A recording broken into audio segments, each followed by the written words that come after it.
Bienvenue sur Stratpol, nous sommes le jeudi 17 juillet 2025, c'est notre bulletin numéro 247 et nous sommes toujours à Moscou. Avant de démarrer cette vidéo, n'hésitez pas à aller voir en description comment vous pouvez nous aider sur Tipeee, Patreon, Paypal, le canal Telegram payant. Vous aurez accès à la conférence privée donc pour nos abonnés que j'ai donnée mardi 15 juillet. Voilà, donc n'hésitez pas à vous inscrire, n'hésitez pas également à vous abonner à notre partenaire Géopolitique Profonde dans son numéro de l'été qui pose les bonnes questions, qui dirige l'Europe notamment, et puis il y a également de bons articles que j'ai bien aimés qui font un point sur la situation militaire en Ukraine.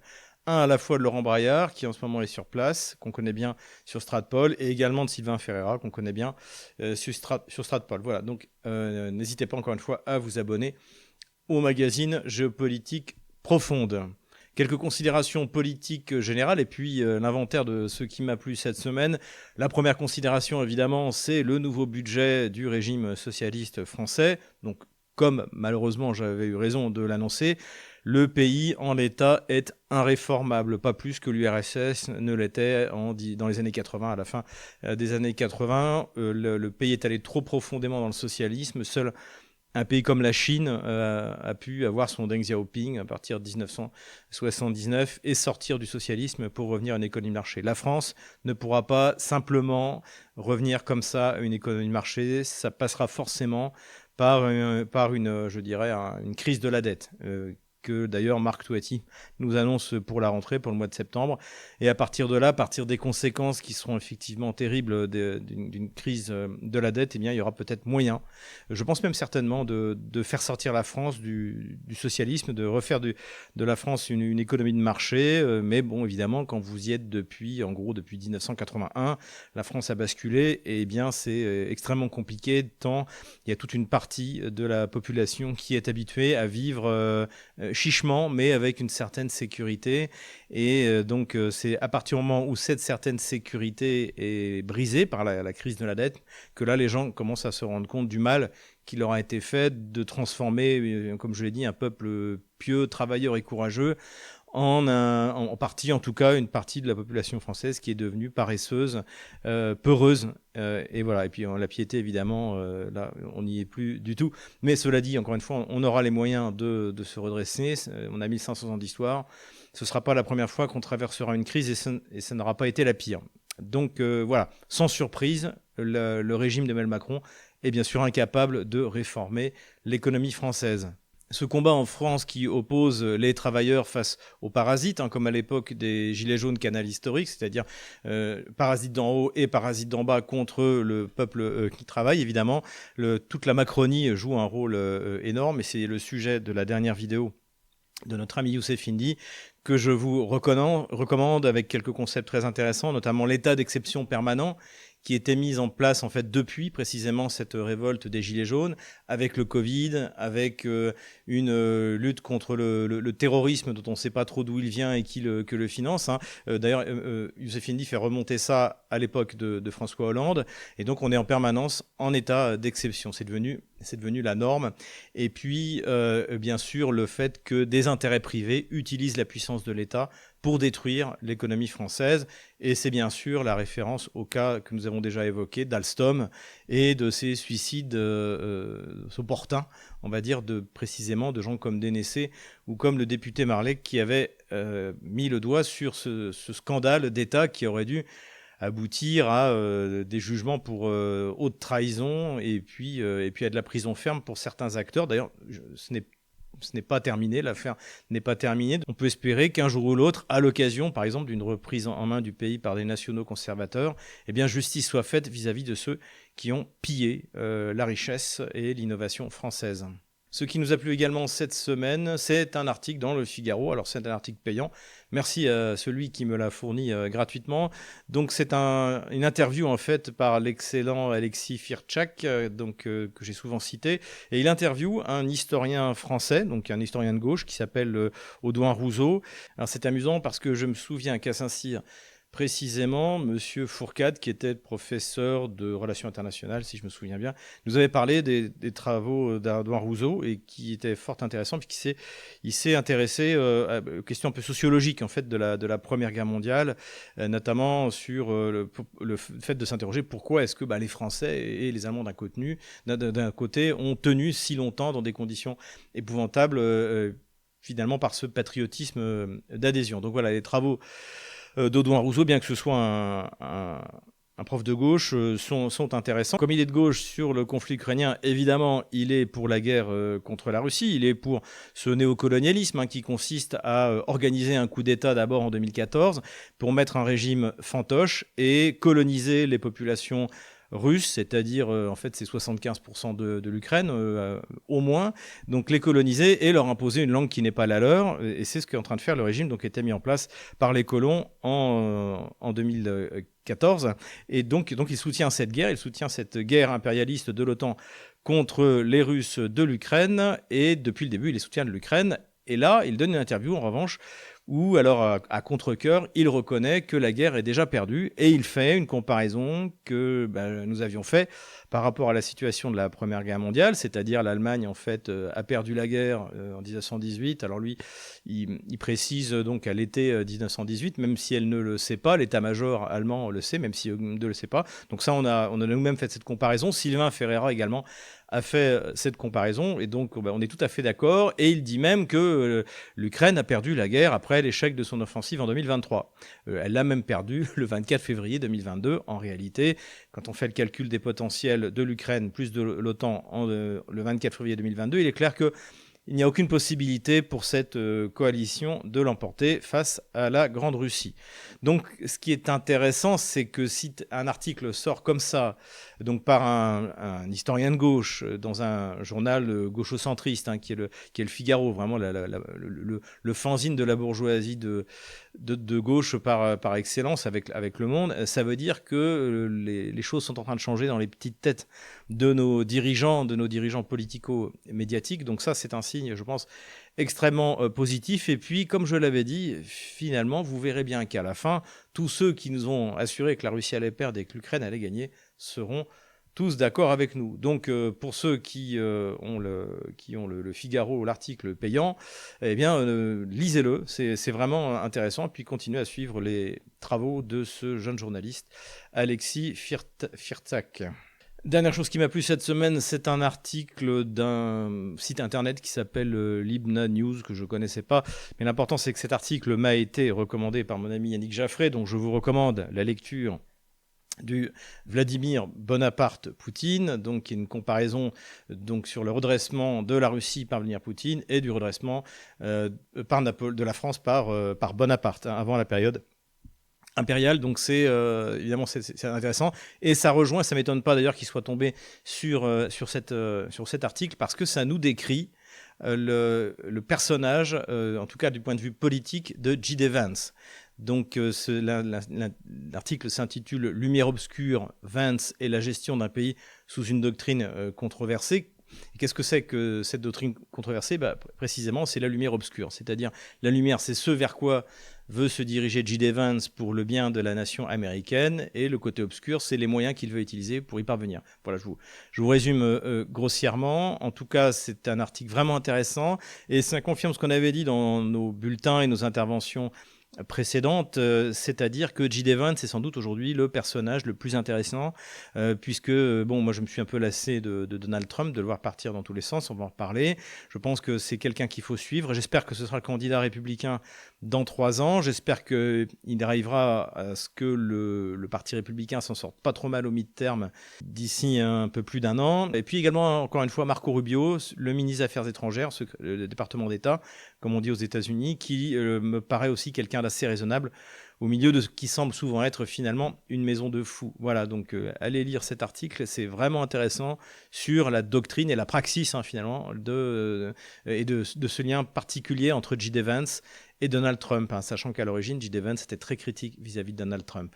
Vladimir Bonaparte-Poutine est un livre excellent, donc, qui a été édité à l'époque par Pierre-Yves Rougeron, qui m'a attaqué dans une vidéo, en disant que j'étais un fonctionnaire russe et que je dirigeais une agence matrimoniale pour inciter donc les hommes français à se marier avec des Russes qui avaient déjà des enfants.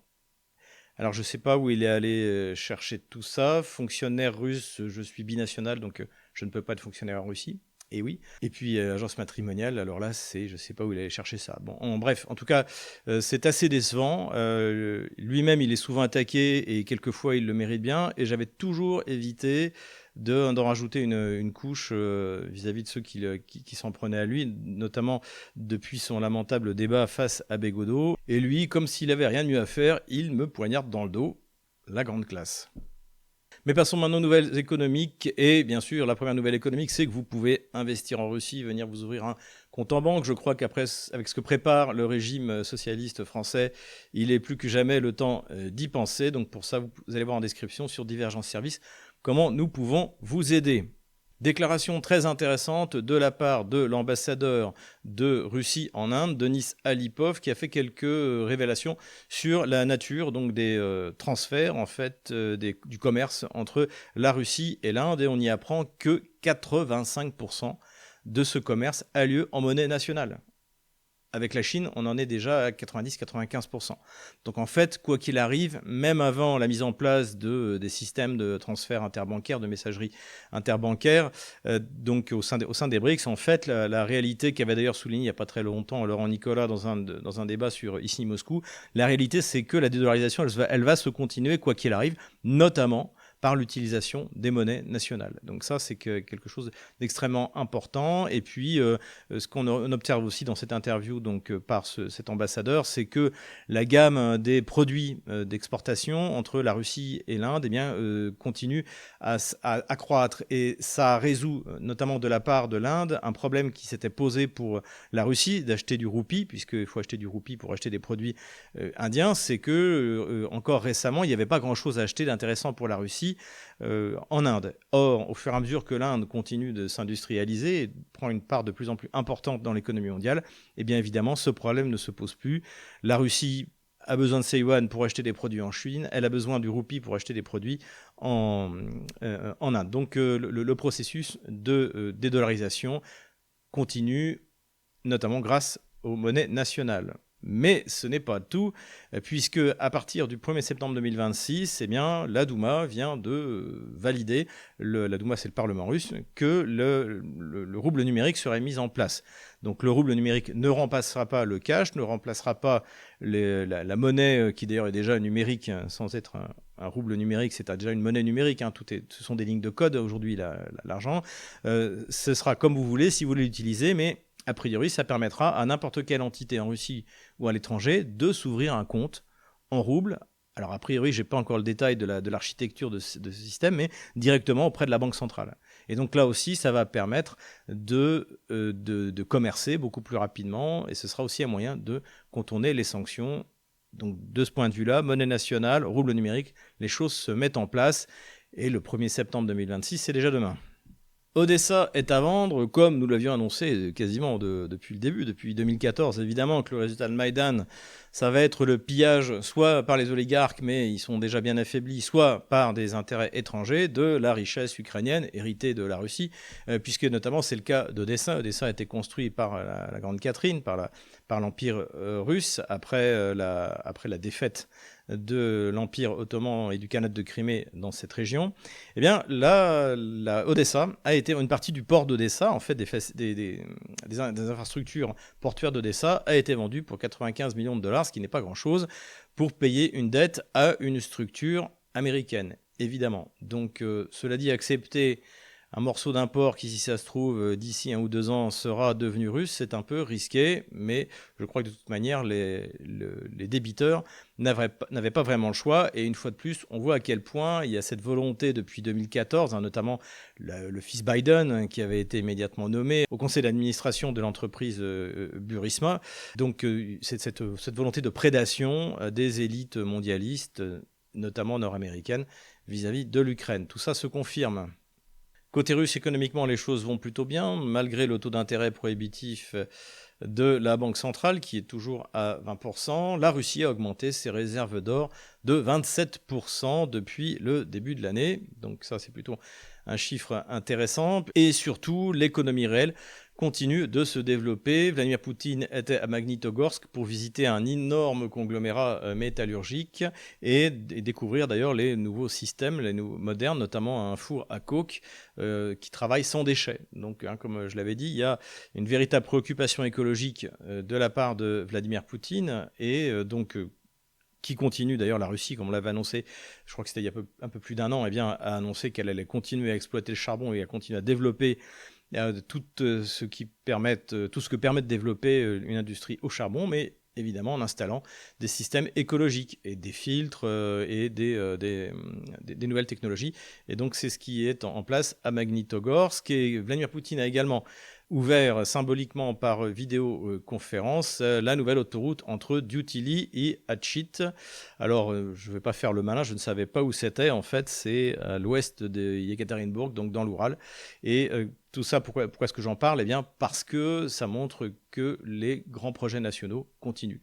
Il y a ce grand projet du pont sur le fleuve Lena en Sibérie, et puis il y a tous ces projets d'infrastructures routières, ferroviaires, on en parle à chaque fois et on continue d'en parler, parce qu'il faut bien montrer que si la Russie ne consacre que 6,3% de son PIB à la défense, alors qu'elle est en guerre contre l'OTAN tout entier, quasiment, eh bien, c'est parce qu'elle continue. Et pourquoi c'est juste une opération militaire spéciale et pas une guerre totale ? Eh bien, parce que Vladimir Poutine n'abandonne pas son projet, qui est son projet de 25 ans, de développer la Russie, de développer ses infrastructures. Et il y a également eu des annonces faites par le président russe sur le développement des infrastructures frontalières avec le Kazakhstan, avec la Mongolie, avec la Chine, pour faciliter évidemment le commerce et participer au grand projet chinois des routes de la soie.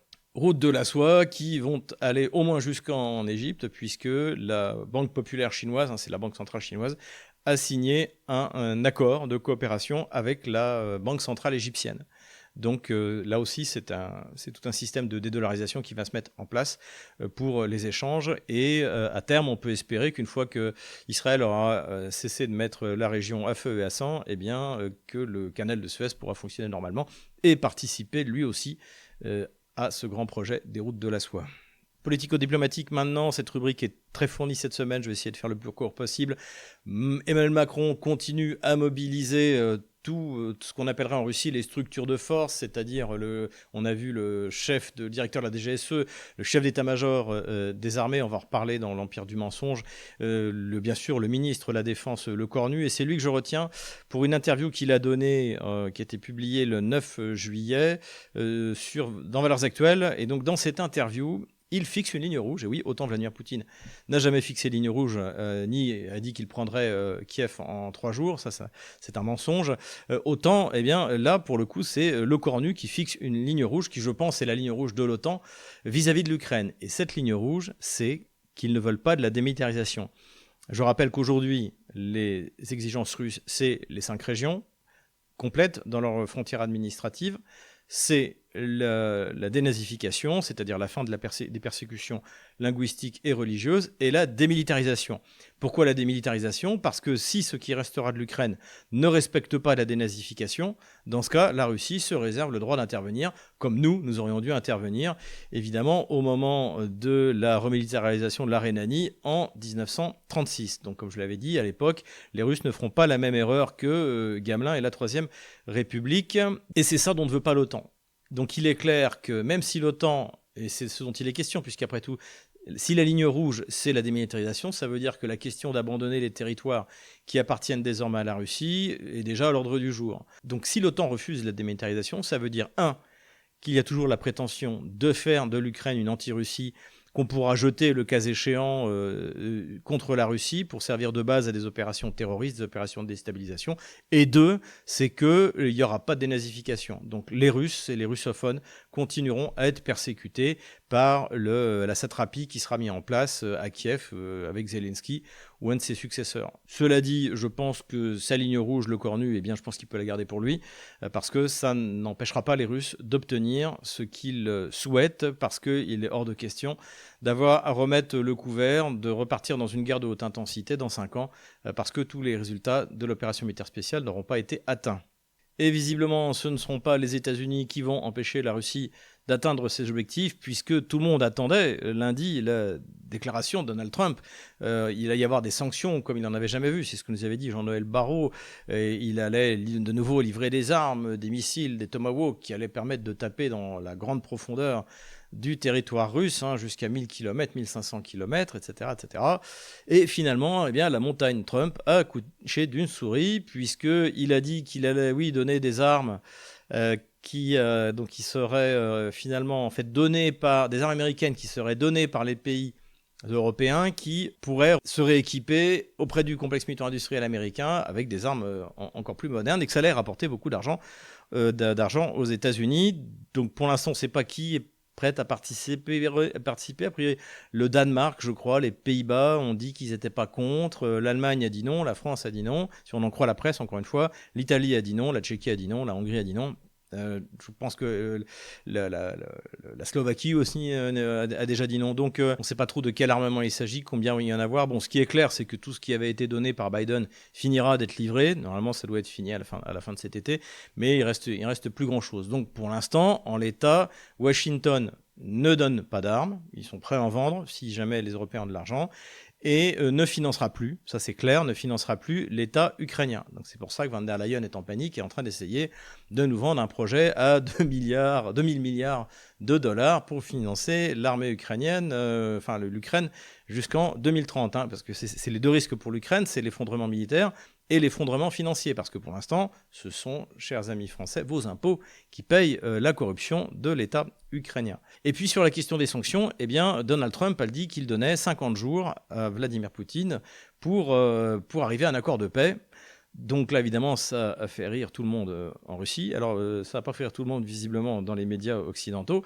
Et chez pas mal de médias, ça a été finalement considéré, y compris en Ukraine, comme un blanc-seing à Vladimir Poutine. En gros, Monsieur le Président, vous avez 50 jours pour avancer le plus possible en territoire ukrainien, ce que la Russie est en train de faire, on va le voir sur la carte des opérations militaires. Donc voilà.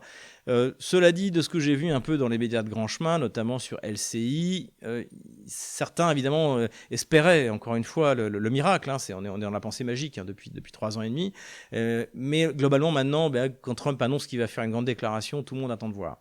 Et il valait mieux attendre puisque finalement, encore une fois, la montagne a accouché d'une souris.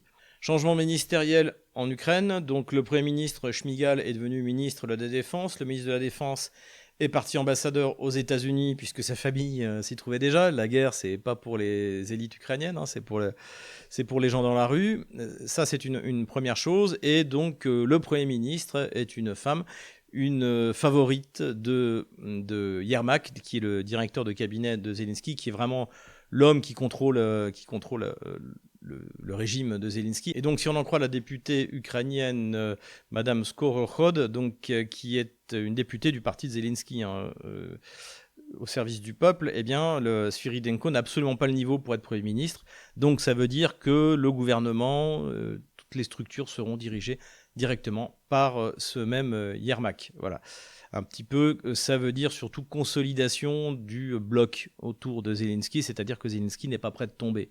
Et Yermak a particulièrement conscience que si Zelensky tombe, tout le monde part avec. Et tous ces gens qui ont volé tant que ça a pu, même bien avant d'ailleurs l'opération militaire spéciale, évidemment, pourraient être rattrapés par le successeur de Zelensky, qui lui aussi voudra voler, mais qui aura l'intention de voler ce qui a été volé par le clan de Zelensky.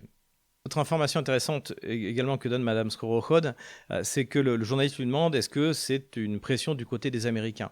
Et elle répond non, ce sont les Anglais. Selon elle, l'influence anglaise à Kiev aujourd'hui est bien supérieure à celle des États-Unis, c'est-à-dire que c'est l'influence principale. C'est aussi ce que nous avions analysé dans le cadre des opérations terroristes, dans le cadre des opérations comme par exemple l'opération Toile d'araignée ou même l'opération de Koursk qui était clairement un raid de pirates organisé par le MI6 et puis aussi, puisqu'on parle de raid de pirates, tout ce qui peut être organisé en mer Noire ou en mer Baltique.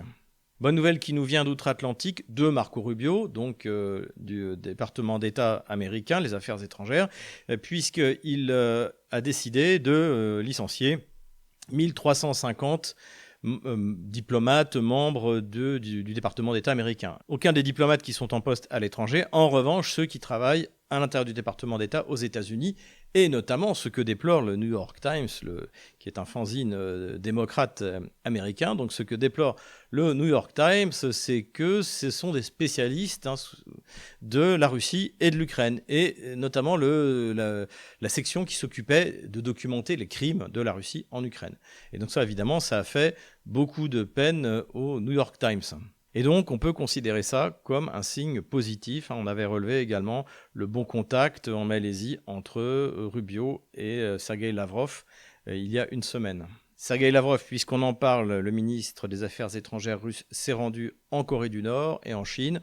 En Corée du Nord, évidemment, pour consolider le rapprochement entre les deux pays et notamment préparer l'ouverture des stations balnéaires nord-coréennes à la clientèle russe. Donc c'est en train de se mettre en place. Visiblement, les infrastructures ont l'air à la hauteur. On a hâte de voir les premiers touristes russes débarquer, mais je ne pense pas que ce soit pour cet été, plutôt pour dans un an. Et puis, Sergueï Lavrov s'est également rendu en Chine, où il a bien sûr rencontré son homologue Wang Yi, et également l'excellent président Xi Jinping. Et ça a été l'occasion pour le plus grand malheur, évidemment, des néoconservateurs américains ou français, de voir que le rapprochement entre Pékin et Moscou n'était pas une question de vassalisation, n'était pas quelque chose de purement ponctuel, mais au contraire quelque chose sur le temps long et qui allait durer pour longtemps encore. Wang Yi, le ministre des Affaires étrangères chinois, après avoir reçu Sergueï Lavrov, a également reçu son homologue iranien. Et on a appris d'ailleurs par Bloomberg que les achats de pétrole iranien par la Chine avaient battu des records. Donc encore une fois, la Chine ne se laisse impressionner ni dans sa relation avec la Russie, ni dans sa relation avec l'Iran. Une nouvelle intéressante et surprenante nous est parvenue d'Arménie, c'est que donc, le président Pachinian a demandé son adhésion à l'Organisation de coopération de Shanghai. Donc on connaissait donc un président arménien, donc intéressé de se rapprocher le plus possible de l'Europe, de l'Ouest, du monde occidental. Et là, finalement, on s'aperçoit qu'il a une position assez réaliste de balance entre, d'un côté, l'Occident collectif, comme on dit en Russie, et de l'autre côté, finalement, les organisations eurasiatique, donc avec évidemment une domination entre la Chine et la Russie, ce qui est le cas de l'Organisation de coopération de Shanghai. Et puis, dernière nouvelle politico-stratégique, Netanyahou remet ça. Donc, après avoir fait la guerre contre la Palestine, la guerre contre le Liban, la guerre contre l'Iran, alors qu'il s'est mal terminé, eh bien, il se lance dans la guerre contre, pourtant, son ancien allié, Al-Jawani, donc l'égorgeur modéré qui dirige la Syrie et qui avait décidé, enfin, en tout cas, ses bandes avaient décidé de s'en prendre aux Druzes et de commencer à les massacrer, exactement comme ils ont voulu massacrer les Alaouites et les chrétiens. Voilà. Encore une fois, Al-Jawani, comme dirait Laurent Fabius, fait du bon boulot. Mais là, évidemment, ça n'a pas plu aux Israéliens, puisque les Israéliens sont les alliés des Druzes, qu'il y a une minorité druze en Israël, et Netanyahou, qui essaie d'échapper autant que faire se peut à la justice israélienne, en a profité pour déclencher une nouvelle guerre et a bombardé le centre même de Damas, l'état-major, le ministère de la Défense local. Donc voilà, une guerre de plus, et puis toujours cette présence militaire illégale d'Israël sur le Golan. Cela dit, la situation n'est pas si bonne que ça pour Benjamin Netanyahou, puisque désormais dans la presse démocrate américaine, que j'ai déjà cité, le New York Times, cette fois, le titre d'un des articles est de souligner clairement que Netanyahou utilise la prolongation du conflit à Gaza pour échapper à la justice israélienne et rester au pouvoir. Donc ça, c'est intéressant. Si vous voulez, quand c'est Youssef Indy ou moi qui le disons, c'est une chose, mais quand c'est le New York Times, ça veut dire qu'il y a toute une partie de l'État profond américain qui en a ras-le-bol de Benjamin Netanyahou. Armement maintenant, donc on l'a vu, la déclaration de Donald Trump a consisté à dire on va donner des armes et c'est les Européens qui vont payer, et notamment des patriotes. Il avait même annoncé que les Allemands allaient en acheter, donc allaient acheter des patriotes aux États-Unis pour pouvoir donner les leurs à l'Ukraine. Or, interview dans le Financial Times de Pistorius, le ministre de la Défense allemand, qui a dit que non, il ne donnerait plus rien. ni Patriot, ni Taurus. Ça, c'est la position de Pistorius depuis le début, puisqu'il était ministre de la Défense à l'époque de Scholz déjà, qu'il était hors de question de donner quoi que ce soit. Et a priori, ça a encore été confirmé dans la presse. L'Allemagne n'envisage pas de donner des patriotes. Pourquoi ? Parce qu'elle n'en a pas beaucoup. Et d'ailleurs, il n'y a pas beaucoup de patriotes, de missiles patriotes disponibles dans le monde. Pourquoi est-ce que Trump a parlé de 17 systèmes ? Peut-être faisait-il allusion à ce qui compose un système patriote. Un système patriote, c'est 8 lanceurs avec des véhicules de maintenance, d'approvisionnement, de commandement. Et ça doit peut-être, oui, effectivement, tourner autour de 17 véhicules à l'intérieur d'un système. C'est peut-être de ça dont il a parlé. Bon, en tout cas, ce qui est clair, c'est que pour l'instant, personne ne sait exactement de quoi il parle. On a beaucoup parlé également, donc j'y ai fait allusion donc, de livraison de systèmes Tomahawk. Alors tout ça, c'est des informations qui viennent de la presse américaine, qui d'ailleurs presse souvent le faux pour avoir le vrai, qui prétend que Trump aurait menacé Poutine, Trump aurait menacé Zelensky, il aurait dit ça, selon des sources autorisées qu'on ne peut pas confirmer, etc., etc. Donc il y a beaucoup en ce moment de fausses annonces, de mensonges dans la presse américaine, donc c'est pour ça qu'il faut être extrêmement méfiant. Et donc parmi ces annonces, je ne sais plus sur quel média américain c'était sur Axios ou je ne sais pas quel Washington Post ou Wall Street Journal, il était question que Trump livre des Tomahawk, puisque pour l'instant, la seule chose que l'Amérique a livrée, ce sont des attaques MS qui peuvent frapper à tout casser à 500 km, donc même pas atteindre Moscou. Donc ça, il y en a. En plus, les Russes ont rapidement appris à les domestiquer, donc c'est pas vraiment un problème. Donc il faudrait donner des missiles qui tapent beaucoup plus loin, c'est-à-dire des Tomahawk. Le problème, c'est que jusqu'à une période récente, des Tomahawk, il n'y en avait que sur des bateaux. Donc on ne peut pas les livrer à l'Ukraine par la mer Baltique. Il faudrait passer par la mer Noire, mais les Turcs ne laisseront pas passer des bateaux chargés de Tomahawk par le détroit du Bosphore. Donc ça voudrait peut-être dire qu'il faut les faire passer par le Danube et arriver à Odessa. Enfin bref, tout ça paraît pas très sérieux. Donc cela dit, depuis 2023, il y a a priori il y a eu des tests et une mise en service de systèmes Tomahawk qui pourraient être tirés au sol. Donc sol, non pas mer-sol, mais sol-sol. L'autre solution, ce serait des systèmes portés par des bombardiers, mais là aussi, l'Ukraine n'est pas équipée pour. Ça fait rêver évidemment certains chroniqueurs sur LCI, donc qui est des missiles sol-sol qui pourraient frapper jusqu'à 1000-1600 km. Le problème, c'est que ça aussi, une fois de plus, ça a été démenti par Donald Trump. Donc il n'y aura pas de livraison. Trump a dit qu'il n'avait jamais dit qu'il avait conseillé à Zelensky d'aller bombarder Moscou. Donc encore une fois, c'est l'empire du mensonge, on va en parler, mais toutes ces nouvelles-là sont fausses. Empire du mensonge maintenant, et évidemment alors le roi de l'empire du mensonge, l'empereur du mensonge, qui est en même temps, une fois de plus, notre gamelin de la semaine, c'est Gamelin Burkhard, qui, après avoir menti devant le comité de défense du Parlement français, eh bien, a décidé de mentir également devant les journalistes français, les journalistes de défense. Donc, vous pouvez trouver son intervention devant YouTube. Il faut la regarder, c'est important, parce que ça vous montre ce à quoi vous prépare Emmanuel Macron, qui a fait appel, encore une fois, d'où ma vignette, qui a fait appel, encore une fois, à ces structures de force. Et là, donc, le rôle de Burkhard, c'était de nous expliquer que la Russie est notre ennemi. Et il a été allé plus loin, puisqu'il nous a dit que la Russie avait désigné la France comme ennemie. Enfin, il y a la Russie, et qui constitue la dernière partie de mon exposé, un autre grand compétiteur qui a ouvertement désigné la France comme son premier adversaire en Europe. Pas moi qui l'ai dit, c'est la Russie qui l'a dit. Tu mens, il ment. Alors évidemment, c'est un mensonge. Même Jean-Dominique Merchet, qui est vraiment un larbin du pouvoir macroniste, a été obligé de reconnaître que c'était pas vrai. Tout le monde a cherché, personne n'a trouvé. Donc c'est pas vrai, ça ne peut pas être vrai. Et comme je l'ai dit à plusieurs reprises, malheureusement, je voudrais que ce soit vrai. Ça voudrait dire qu'on ait une vraie industrie, qu'on ait une vraie armée, qu'on ait une vraie économie et qu'on ait une vraie population nombreuse avec la volonté de se battre et pourquoi pas d'envahir la Russie. Bon, ça serait un signe de vitalité, je dirais. Je plaisante. Mais malheureusement, c'est pas le cas. Et là, je plaisante pas. À la limite, si jamais il y a vraiment un adversaire sérieux en Europe de la Russie, c'est l'Allemagne. Encore une grosse industrie, beaucoup moins de dettes que la France, une population plus nombreuse, qui n'a d'ailleurs, elle non plus pas du tout envie de se battre, mais globalement, si jamais il fallait faire une hiérarchie des ennemis, je dirais en tête l'Allemagne, ensuite la France et l'Angleterre à égalité. Voilà. Puis après, les États croupions qui sont beaucoup moins sérieux. Cela dit, la Pologne aussi devrait occuper une bonne place parce que le soldat polonais, c'est encore quelque chose. Hein. Mais a priori, lui non plus, il n'a pas envie de se battre contre les Russes. Il a déjà donné, ça s'est mal terminé. Donc, comme pour les Suédois, comme pour les Français, comme pour les Allemands, normalement, quand on a essayé une fois, on n'a plus envie d'y retourner. Là-dessus, donc, c'est un premier mensonge. Et il y a aussi autre chose qui m'a frappé, c'est ça. Elle a tous les attributs d'un État totalitaire. C'est un univers qui est relativement fermé. Quand je dis ça, je ne choque personne. Une capacité de décision très centralisée.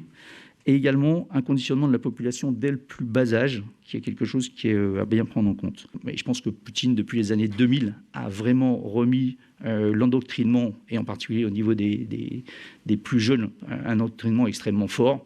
La remontée en puissance des héros de la Grande Guerre patriotique, ce qui est très très fort et qui se ressent aujourd'hui dans le fonctionnement de l'État russe. Donc il explique d'abord que la Russie est un pays totalitaire et qu'un des signes de ce totalitarisme, c'est donc ce qui est le bourrage de crâne qui est fait sur la jeunesse. Et 2 minutes plus tard, il explique en fait ce que c'est que ce bourrage de crâne, c'est-à-dire que en fait on élève les enfants, d'ailleurs les miens sont élevés puisqu'ils sont à l'école publique russe, on élève les enfants dans le culte des héros de la Grande Guerre patriotique.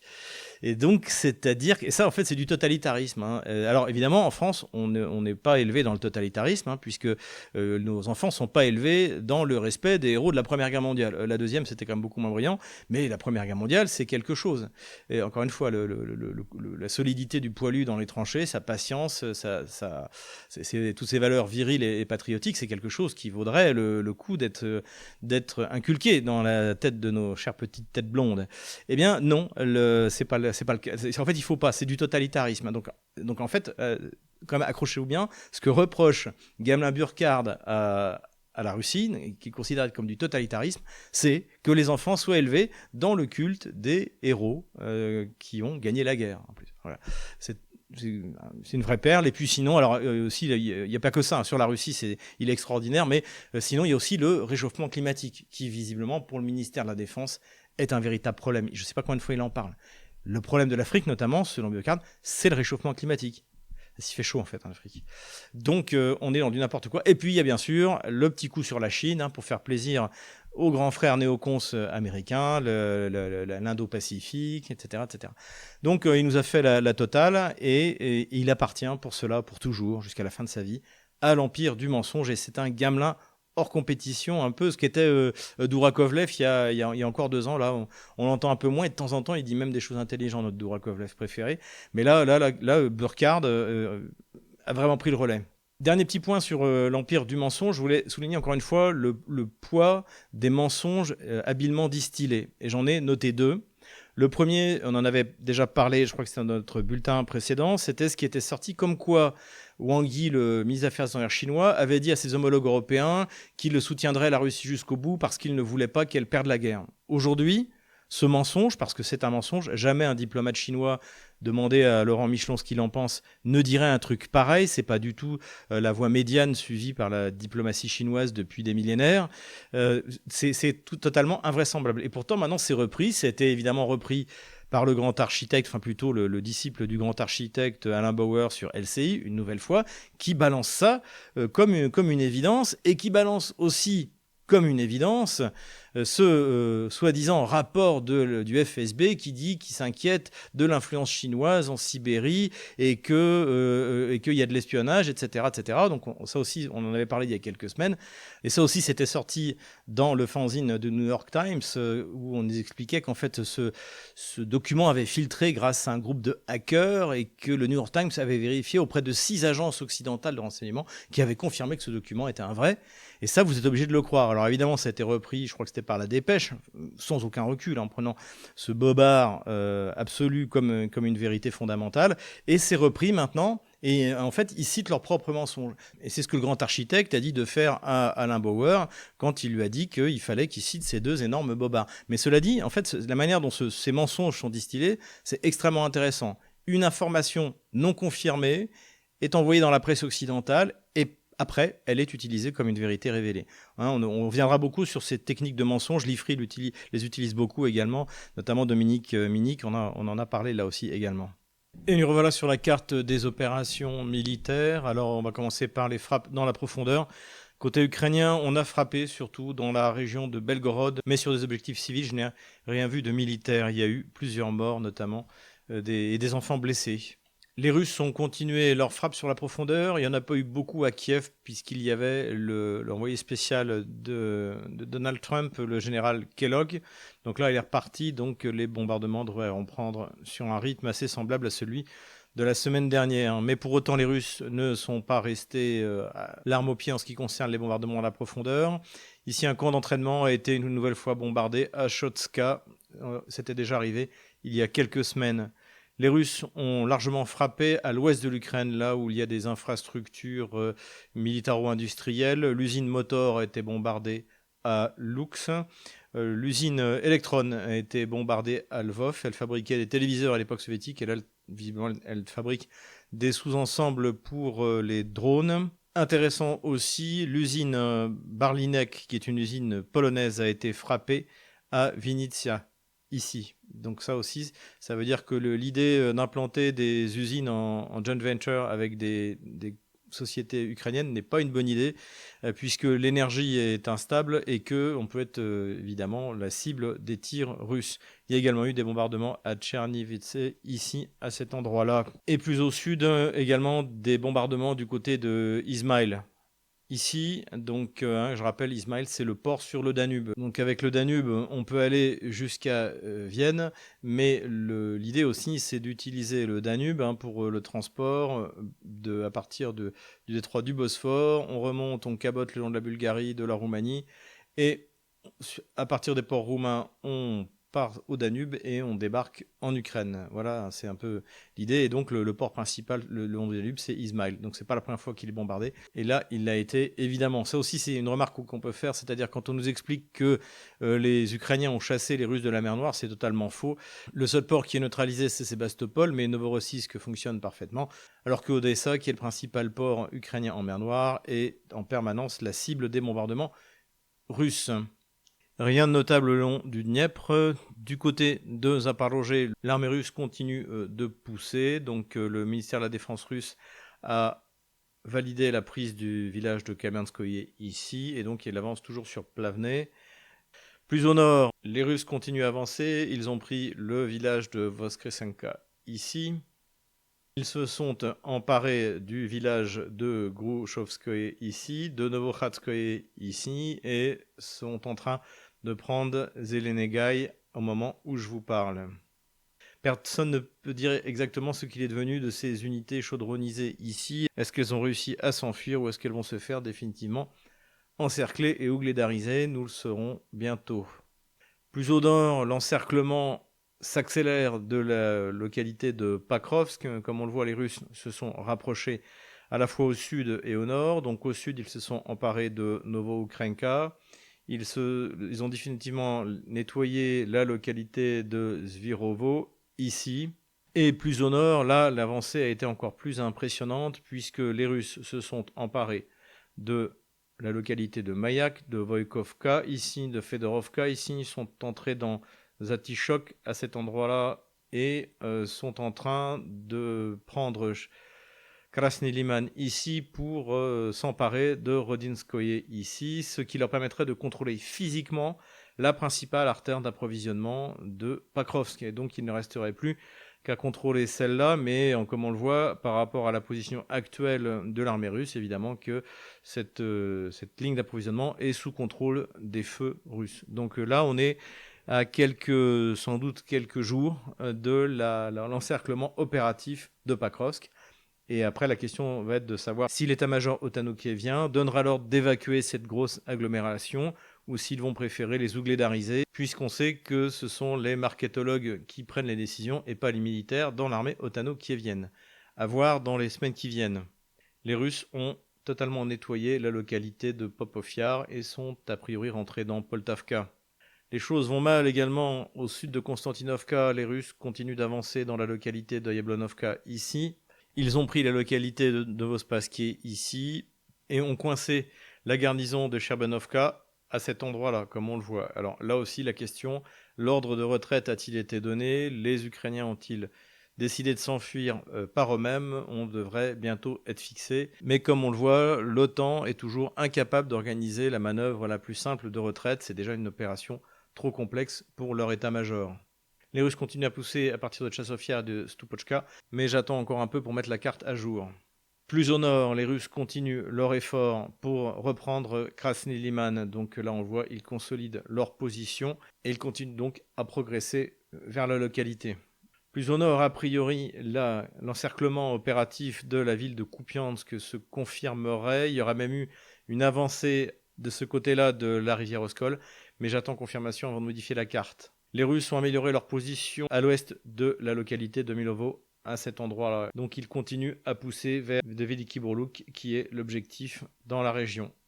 Pour atteindre cet objectif, donc pousser à partir du sud-est, pousser à partir du nord-est, pousser à partir du nord, les Russes viennent de s'emparer de la localité de Dekterno ici.